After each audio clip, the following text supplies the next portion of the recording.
হাসরের ময়দানে ভয়ঙ্কর পুলসিরাত পার হওয়ার জন্য হজরত মুহাম্মদ সাল্লাল্লাহু আলাইহি ওয়াসাল্লাম তাঁর গুনাহগার উম্মতের জন্য কি কি করবেন?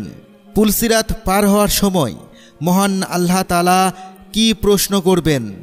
সর্বশেষ যারা জাহান্নামে থাকবে তাদের কিভাবে উদ্ধার করে জান্নাতে প্রবেশ করানো হবে? আসসালামু আলাইকুম প্রিয় ভাই ও বোনেরা, মহাবিচারের সেই ভয়াবহ দিনের কথা স্মরণ করুন, যেদিন কেউ কারো হবে না। পিতা তার সন্তানকে ভুলে যাবে, স্বামী স্ত্রী একে অপর থেকে পালিয়ে বেড়াবে। চারিদিকে যখন কেবল ব্যক্তিগত মুক্তির আর্তনাদ শোনা যাবে, তখন এক মহামানব তার উম্মতের জন্য ব্যাকুল হয়ে রবের দরবারে ফরিয়াদ জানাবে। তিনি আমাদের প্রিয় নবী হজরত মুহাম্মদ সাল্লাল্লাহু আলাইহি ওয়াসাল্লাম। তাঁর আকুল সুপারিশের পরই শুরু হবে মানব জাতির চূড়ান্ত হিসাব নিকাশ। সর্বপ্রথম প্রশ্ন করা হবে নামাজ সম্পর্কে। যেমন রাসূলুল্লাহ সাল্লাল্লাহু আলাইহি ওয়াসাল্লাম বলেছেন, কিয়ামতের দিন সর্বপ্রথম নামাজের হিসাব নেওয়া হবে। যদি নামাজ সঠিক হয় তবে বাকি আমলও সঠিক বলে গণ্য হবে, আর যদি নামাজ ত্রুটিপূর্ণ হয় তবে বাকি আমলও ত্রুটিপূর্ণ হবে। এরপর আরও 5টি প্রশ্ন করা হবে। 1. নিজের বয়স কোথায় কাটিয়েছ? 2. নিজের যৌবন কোথায় ব্যয় করেছ? 3. নিজের সম্পদ কোথা থেকে উপার্জন করেছ? 4. কোথায় খরচ করেছ? 5. নিজের অর্জিত জ্ঞানের ওপর কতটা আমল করেছ? এরপর আমল ওজন করা হবে। যার নেকির পাল্লা ভারী হবে সে জান্নাতের অধিকারী হবে, আর যার পাল্লা হালকা হবে তার ঠিকানা হবে জাহান্নাম। তারপর আসবে পুলসিরাতের পর্যায়। প্রিয় দর্শক, পুলসিরাতের আগে আরও একটি পর্যায় আসবে, যাকে বলা হয় হাউজে কাউসার। এই হাউজ হাসরের ময়দানে থাকবে। যখন হিসাব নিকাশ শেষ হয়ে যাবে তখন মানুষ গরমে অতিষ্ঠ হয়ে পড়বে। সেই সময় তারা হজরত মুহাম্মদ সাল্লাল্লাহু আলাইহি ওয়াসাল্লামের হাউজ দেখতে পাবে, যেখানে তিনি দাঁড়িয়ে থাকবেন এবং নিজের উম্মতকে পানি পান করাবেন। আমাদের প্রিয় নবী হজরত মুহাম্মদ সাল্লাল্লাহু আলাইহি ওয়াসাল্লাম বলেছেন, নিঃসন্দেহে হাউজে কাউসারের পানি দুধের চেয়েও সাদা, মধুর চেয়েও মিষ্টি এবং বরফের চেয়েও ঠান্ডা।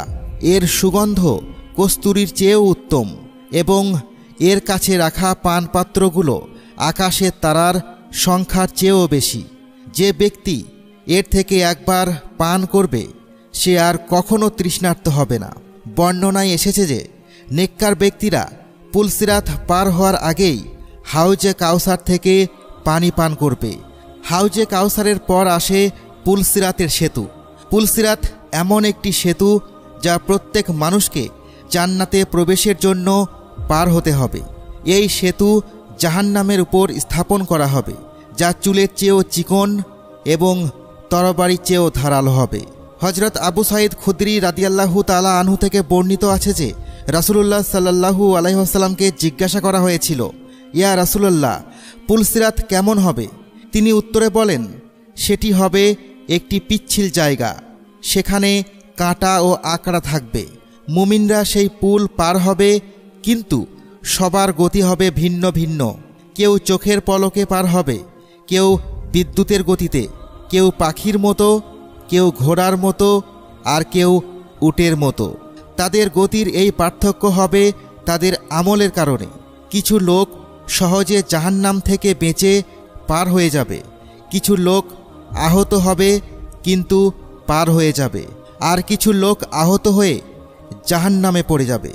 একবার হজরত কাবুল আহবার রহমতুল্লাহি আলাহি বলেন, জাহান্নাম মানুষের সামনে এমনভাবে প্রকাশ পাবে যেন জমাট বাঁধা চর্বির স্তর। যখন ভালো মন্দ সবার পা তার উপরে পড়বে তখন একজন ঘোষক ঘোষণা দেবে, হে জাহান্নাম, তোমার সঙ্গীদের ধরে নাও এবং আমার সঙ্গীদের ছেড়ে দাও। তখন জাহান্নামীরা তাতে পড়তে শুরু করবে এবং জাহান্নাম তাদের এমনভাবে চিনে নেবে যেমন একজন বাবা তার সন্তানকে চেনে। মুমিনরা এমনভাবে পার হয়ে যাবে যে তাদের পোশাকেও কোনো দাগ লাগবে না। পুলসিরাত সবার জন্য চুলের চেয়েও চিকন হবে না, বরং আল্লাহ যার জন্য চাইবেন তার জন্য এটি প্রশস্ত উপত্যকার মতো হবে। সর্বপ্রথম নবী সাল্লাল্লাহু আলাইহি ওয়াসাল্লাম পুলসিরাত পার হবেন, তারপর অন্যান্য নবী রাসূলগণ, তারপর এই উম্মত এবং তারপর অন্য উম্মতেরা পার হবে। বর্ণনা এসেছে আল্লাহ তাআলা হযরত দাউদ আলাইহিস সালামকে বলেন, হে দাউদ, তুমি কি জানো পুলসিরাতের উপর দিয়ে সবচেয়ে দ্রুত কারা পার হবে? তারা হলো যারা আমার সিদ্ধান্তে সন্তুষ্ট থাকত এবং যাদের জিহ্বা আমার জিকিরে সিক্ত থাকত।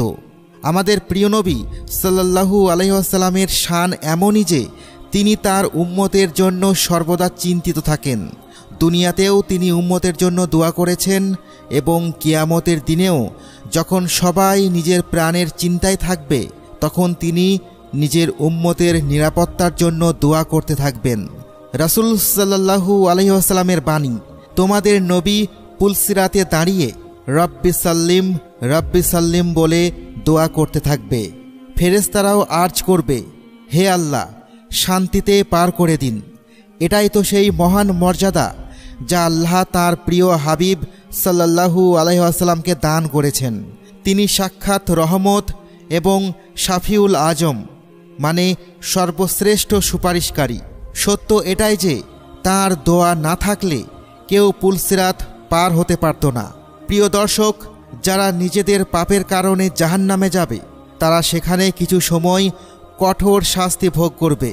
যখন তাদের শাস্তি পূর্ণ হয়ে যাবে তখন আল্লাহ তাআলা তার রহমতে তাদের জাহান্নাম থেকে বের করে জান্নাতে প্রবেশ করাবেন।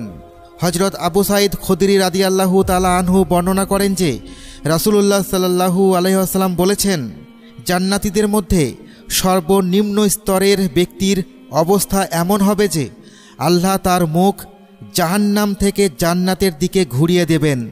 সে একটি ছায়াদানকারী গাছ দেখতে পেয়ে আর্জ করবে, হে আমার রব, আমাকে এই গাছের কাছে নিয়ে যাও।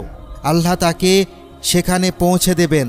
তারপর সে আরও ভালো একটি গাছ দেখে তার কাছে যাওয়ার আবেদন করবে। আল্লাহ তার আবেদনও কবুল করবেন। এরপর সে এমন একটি গাছ দেখবে যার পাশে পানির ঝর্ণা থাকবে এবং সে তার কাছে যাওয়ার জন্য প্রার্থনা করবে। আল্লাহ তাকে সেখানেও পৌঁছে দিবেন। তারপর সে জান্নাতের দরজা দেখতে পাবে এবং আর্জ করবে, হে আমার রব, আমাকে জান্নাতের দরজার কাছে পৌঁছে দিন। আল্লাহ তাকে সেখানে পৌঁছে দিলে সে জান্নাতের সৌন্দর্য দেখে বলবে, হে আমার রব, আমাকে জান্নাতে প্রবেশ করান। আল্লাহ তাকে জান্নাতে প্রবেশ করাবেন এবং বলবেন, এবার তুমি তোমার ইচ্ছা প্রকাশ করো। সে তার সমস্ত ইচ্ছা প্রকাশ করলে আল্লাহ বলবেন, তোমাকে তোমার সমস্ত ইচ্ছা দেয়া হলো এবং তার সাথে আরও 10 গুণ বেশি দেয়া হলো। এরপর সে তার জান্নাতি মহলে প্রবেশ করবে। সেখানে 2 জন হুর তাকে স্বাগত জানাবে এবং বলবে, সমস্ত প্রশংসা সেই আল্লাহর জন্য যিনি আমাদেরকে তোমার জন্য এবং তোমাকে আমাদের জন্য সৃষ্টি করেছেন। সে খুশিতে বলবে, আমাকে যা দেয়া হয়েছে তা অন্য কোনো জান্নাতীকে দেওয়া হয়নি।